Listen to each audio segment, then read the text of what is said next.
So for me, XC is driven by speed and covering distance in my mind. Oftentimes, you know, it's a Lycra outfit, you're not carrying a pack, water bottles. You know, you're looking at a 29er hardtail or a short travel sub 100 millimeter rear travel suspension bike. But really it's about covering ground and covering ground quickly. And not having any fun. Definitely no fun. Efficiency, right? Yeah, Like, efficiency There's for an sure. element of racing tied to XC as well. XC is dominated by 29ers now. There's a few 27.5s, but generally speaking, dominated by short travel. So we'll say 100 mil or less and or hardtail 29ers dominates the XC market. Maybe you'll see a 120 fork somewhere, but Yeah, depending on the course, but Yeah. generally 100 mil forks on hardtails or 100 mil suspension bikes dominate the XC. Is that market. like perception driven or what is that mostly? Or It like just like has- the terrain? The terrain, definitely the cross-country courses, although at a World Cup level, they've been making them really gnarly. But those guys, the World Cup cross-country riders, are extremely skilled mountain bikers. Like you put them on a bigger bike and they will blow your doors off because they're just that good at handling. They can handle a short travel or even a hardtail bike with no dropper post on stuff that, you know, the rest of us need dropper posts and 160 miles of travel for. Yeah. And part of it too is just like, the more travel you get, the longer things are, the more weight there is, the bigger the damper units are, the longer the forks are. Like things just generally incrementally get heavier as they get longer. So the fitness level and the riding ability of the cross-country racers, they've been making things work with 100 mil or less. I think to a certain extent there is some perception Yeah. that's driving those decisions. Like there definitely is the reality that the product is lighter, but there's also the perception and just the belief that it's even more efficient. And yeah, there's definitely culture lines between these I mean, groups, for sure. there was guys winning World Cup cross-country level races last year on suspension bikes with dropper posts, racing guys on hardtails with no dropper posts, and the guys on suspension bikes with dropper posts are winning. A lot of it has to do with perception and old habits. Yep. And who knows, maybe in 5 years, 120 is the new cross-country bike. as things get lighter and more efficient, yeah. Yeah, and there's a convergence from different realms into the same spot. Like a long travel XC bike and a short travel trail bike aren't that different, but they're marketed way different. And so a well-informed consumer can look at something and pick, whereas someone that might be new to it says, what do I want? And I think that is the most well-intentioned use of these programs, is like, hey, if you don't know what you want, you look and see what pro athletes are doing on TV. And it's like, oh, that's what I want. That's a cross-country race. You want a cross-country bike.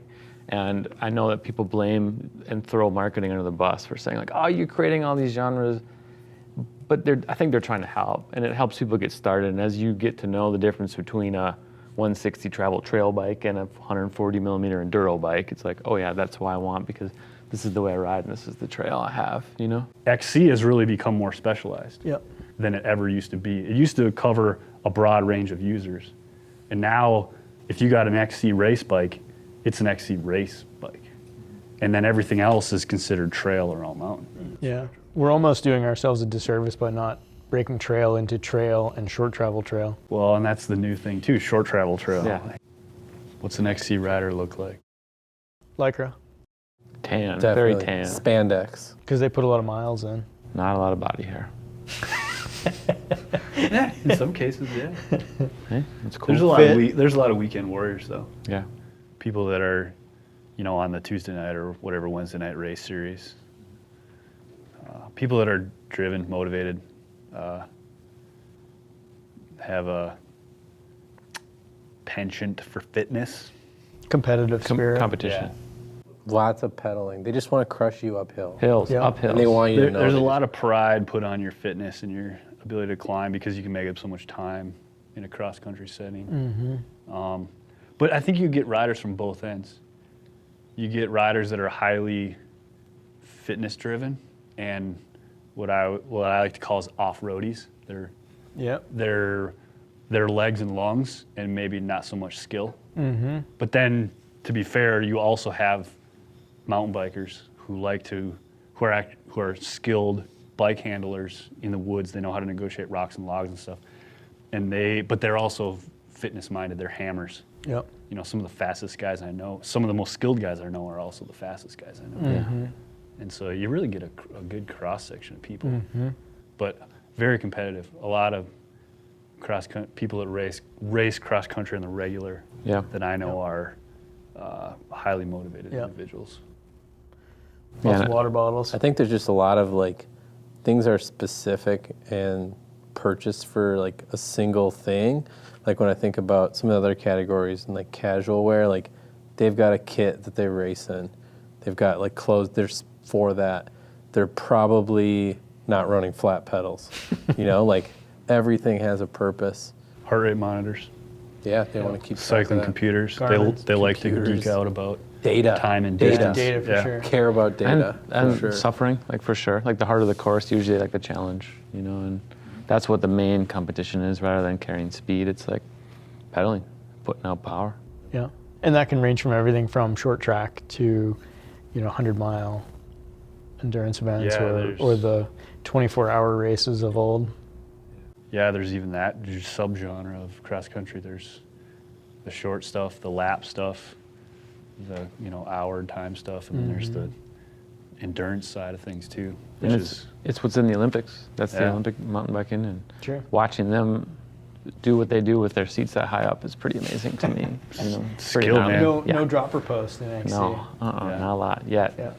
Yeah, I think when I talk to a lot of people that race cross country, they've come out of some other platform of racing, whether it was running. I know a lot of track athletes that run cross country and things like that, and then now they race cross country because they've gotten into cycling. Some that have even come from road racing and then decide mountain biking is more fun, but they Sure. still have like this really high tempo race format kind of ingrained in them. They care about all the little nerdy things like, dude, how many goos did you take? Yeah. Like all this thing, like, and they'll track that and they'll improve next time. Well- so like they're all about. I'm not going to argue with you, but I'm going to say every genre has its things they nerd out about, whether it's I anodized know. brake levers or like, but yeah, the things that they True. nerd out about Yeah. are like their body, their fitness, nutrition, recovery, stuff they rub on their legs and stuff like that. Like, it's just a different sort of like nerding out. It's kind of cool. But What do they rub on their legs? embrocation. You don't know about that? What?